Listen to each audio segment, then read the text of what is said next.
भारत की धरती इतनी पवित्र है कि इसमें कई दिव्य संतों एवं महापुरुषों ने जन्म लिया है, जिनके बारे में आप जानकर चकित रह जाएंगे। ऐसे ही एक दिव्य संत है देवराहा बाबा, जिन्हें आप योगी, तपस्वी, महात्मा, दिव्यात्मा या जो भी आपके मन में एक अच्छे व्यक्तित्व की निर्माण करता है, वो सभी शब्द आप उनके लिए प्रयोग कर सकते हैं। इस लेख के माध्यम से आपको देवराहा बाबा का जीवन परिचय और उनके चमत्कार के साथ ही उनके जीवन में जुड़ी अनेक ऐसी चमत्कारी घटनाएं आपको पढ़ने को मिलेगी, इसलिए कृपया पूरा सुने। सिद्ध योग में जो शक्तियां हैं उनका वर्णन पुराणों में विस्तार से है, लेकिन इसका जीता जागता उदाहरण आपको देवराहा बाबा के रूप में मिल जाता है। देवराहा बाबा अपनी उम्र, तप और सिद्धियों के बारे में कभी कोई दावा नहीं किया। सहज, सरल और सादा जीवन जीने वाले देवराहा बाबा अपने भक्तों से बिना कुछ पूछे उनके मन की सारी बातें जान लेते थे। इससे यह चमत्कार करें या फिर उसकी साधना शक्ति। ऋषि मुनियों के देश भारत में ऐसे कई महान संत हुए हैं जिन्हें दिव्य आत्मा कहा जाता है। ऐसे ही दिव्य आत्मा में से एक देवराहा बाबा बहुत ही सहज, सरल और शांत प्रवृत्ति के थे। बाबा को बहुत ज्ञान था और उनसे मिलने के लिए देश दुनिया के बड़े बड़े लोग आते थे, जिनके बारे में आपको आगे पढ़ने को मिलेगा। की जाए अगर देवराहा बाबा के जन्म की, तो एक अनसुलझा रहस्य ही रह गया है, क्योंकि बाबा ने किसी भी इंटरव्यू या अपने किसी भी वक्त को अपने जन्म के बारे में कभी नहीं बताया। लेकिन जब बार बार उनसे पूछा जाता है तो वे मुस्कुराकर यही जवाब दिया करते थे कि बच्चा, मेरी उम्र तुम नहीं जान पाओगे। लेकिन उनकी जटाओं से उनकी उम्र का अंदाजा लगाया जाए तो शायद 250 साल से लेकर 900 साल के बीच की रही होगी। आप यह सुनकर चौंक जाएंगे कि कोई इंसान इतनी वर्षों तक कैसे जी सकता है। लेकिन यही प्रश्न जब उनके भक्त उनसे पूछते थे तो वे जवाब देते कि बेटा, यह सब अष्टांग योग व केचरी मुद्रा का कमाल है। और इसमें एक हैरान कर देने वाली बड़ी बात तो यह है कि वो कभी भोजन नहीं करते थे। ये यमुना का पानी पीते थे और दूध, शहद व श्रीफल के रस का सेवन करते थे। तो उनके मन में एक सवाल उठ रहा होगा कि क्या बाबा को भूख नहीं लगती थी? तो इस प्रश्न का उत्तर कई वैज्ञानिकों के अध्ययन से मिलता है। एक अध्ययन के अनुसार यदि कोई व्यक्ति ब्रह्मांड की ऊर्जा से शरीर के लिए आवश्यक एनर्जी प्राप्त कर ले तो उसे भूख नहीं लगती। साथ ही अगर कोई व्यक्ति ध्यान क्रिया, योग क्रिया, हठ योग क्रिया और संतुलित जीवन को अपनाए तो वो अधिक आयु तक जी सकता है। हालांकि अध्ययन के अनुसार तीनों चीजों का एक साथ होना आवश्यक। सुबह स्नान करने के लिए बाबा मचान से नीचे आते थे। जब कभी उनसे कोई भक्त मिलने जाता था तो वह अपने चरण उस भक्त के सिर पर छुआ देते थे। जिस भक्त को ऐसा आशीर्वाद मिलता था उसके सौभाग्य का उदय हो जाता था। हैरान कर देने वाली बातों में एक बात और जोड़ दीजिए कि वो कभी कपड़ा नहीं पहनते थे। चाहे जितनी ठंडी हो या चाहे जितनी गर्मी हो, हमेशा वाक की छाल को लपेट रहते थे। भक्तों को द्वारा देखी गई घटना है, लेकिन इसमें पहले कई सैकड़ों वर्ष उन्होंने हिमालय में तपस्या की है, जिसका कोई अनुमान नहीं। आज हम बात करेंगे देवराहा बाबा की सिद्धियां। बाबा महर्षि पतंजलि द्वारा प्रतिपादित अष्टांग योग में पारंगत हैं। बाबा महर्षि पतंजलि द्वारा प्रतिपादित अष्टांग योग में पारंगत थे। हठ योग की 10 मुद्राओं में पारंगत थे, जिसके कारण वो कभी भी पल भर में आ जा सकते थे।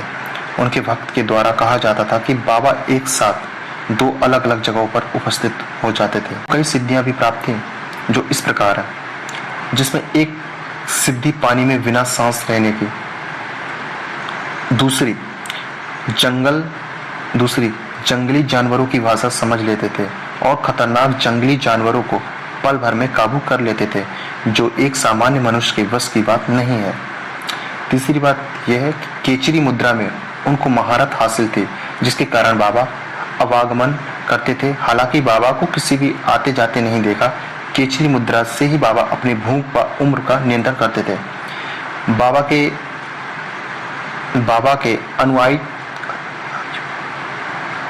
के अनुसार बाबा को दिव्य दृष्टि भी सिद्धि प्राप्त थी। बाबा बिना कुछ कहे सुने ही अपने भक्तों की समस्याओं और उनके मन में चल रही बातों को जान लिया करते थे। उनकी याददाश्त इतनी अच्छी थी कि दसों बाद भी किसी व्यक्ति से मिलते थे तो उनके पूरे घर की जानकारी और इतिहास बता दिया करते थे। बाबा हठ योग, दसों मुद्राओं में पारंगत थे। साथ ही ध्यान योग, नाथ योग, लय योग, प्राणायाम, त्राटक, ध्यान, धारणा, समाधि आदि पद्धतियों का भरपूर ज्ञान था, जिससे बड़े बड़े विद्वान उनके योग ज्ञान के सामने नतमस्तक हो जाया करते थे। अब हम बात करते हैं देवरा बाबा का जन्म व स्थान।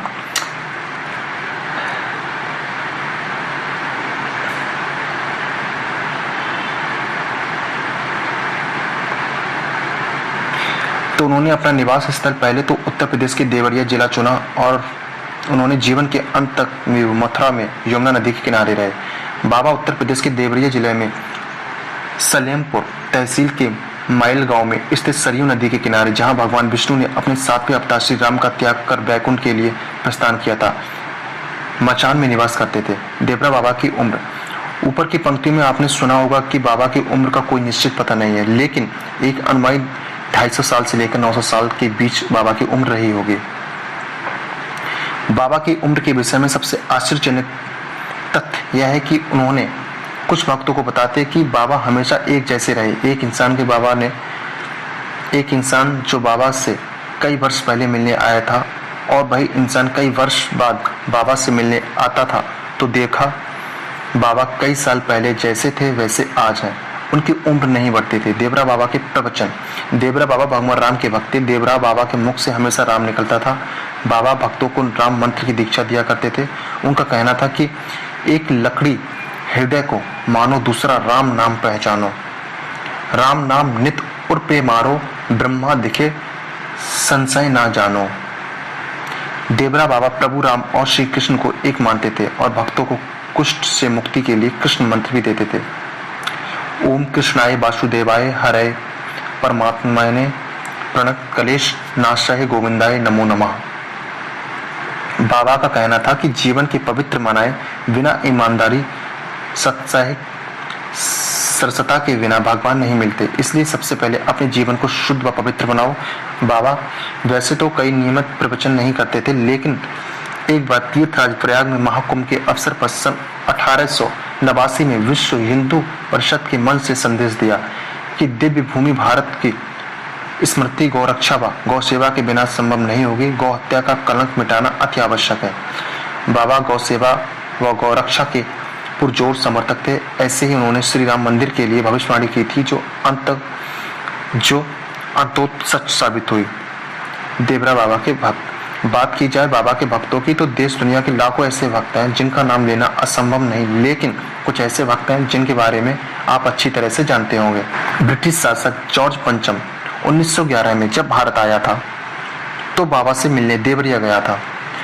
पूर्व राष्ट्रपति डॉक्टर राजेंद्र प्रसाद, महामना मदन मोहन मालवीय, पूर्व प्रधानमंत्री लाल बहादुर शास्त्री, इंदिरा गांधी, राजीव गांधी, अटल बिहारी वाजपेयी और गृह मंत्री बूटा सिंह जैसी महान राजनीतिक हस्तियां उनके भक्त थे।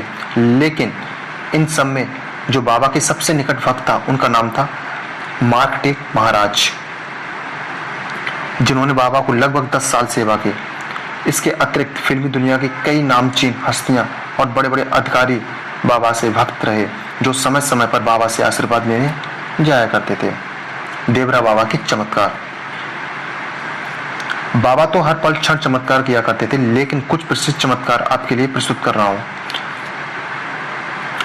देश के प्रथम राष्ट्रपति डॉक्टर राजेंद्र प्रसाद के कथानुसार जब वे बचपन में अपने माता पिता के साथ बाबा जी के दर्शन करने गए थे तो बाबा देखते ही बोल पड़े कि यह बच्चा तो राजा बनेगा। डॉक्टर राजेंद्र प्रसाद राष्ट्रपति को बनने के बाद बाबा को पत्र लिखकर धन्यवाद कहा और वर्ष 1954 में प्रयाग राज के कुंभ में बाबा को सार्वजनिक पूजन भी किया था। एक बड़ी ही रोचक घटना है इलाहाबाद हाई कोर्ट में एक वकील जो बाबा के भक्त थे, दावा किया कि बाबा अपने शरीर त्यागने को समय 5 वर्ष पहले ही बता दिया था। देश में आपातकाल के बाद चुनाव हुए तो इंदिरा गांधी हार गए थे और उनकी जमानत जब्त हो गई थी, जिसके बाद इंदिरा गांधी देवरा बाबा से आशीर्वाद लाने गई और उनसे कहा कि हमारी पार्टी का चुनाव चिन्ह बाबा जी बताए। तब बाबा ने हाथ उठाकर इंदिरा जी को आशीर्वाद दिया था और उसके बाद इंदिरा गांधी ने हाथ का पंजा पार्टी का चुनाव चिन्ह रखा, जिसके बाद इंदिरा गांधी को देश में प्रचंड बहुमत प्राप्त हुआ और वो प्रधानमंत्री बन गई थे। बाबा का निर्जीव वस्तुओं पर नियंत्रण था और बाबा पेड़ पौधे से बात किया करते थे। उनके आश्रम में बबूल के पेड़ लगे हुए थे, लेकिन उनमें कांटे नहीं होते थे और जो उसके आश्रम में लगे बबूल के पेड़ खुशबू बिखेरते थे। राजीव गांधी बाबा के बहुत बड़े भक्त थे। एक बार राजीव गांधी बाबा को आशीर्वाद लेने उनके आश्रम आना चाहते थे, जिसकी उनके अधिकारियों के विधिवत योजना तैयार की। राजीव गांधी के आने से पहले उनके अधिकारी सुरक्षा का जायजा लेने बाबा के आश्रम आए थे। आश्रम के पास एक बबूल का पेड़ था, जिसे सुरक्षा कारणों से काटना अति आवश्यक था।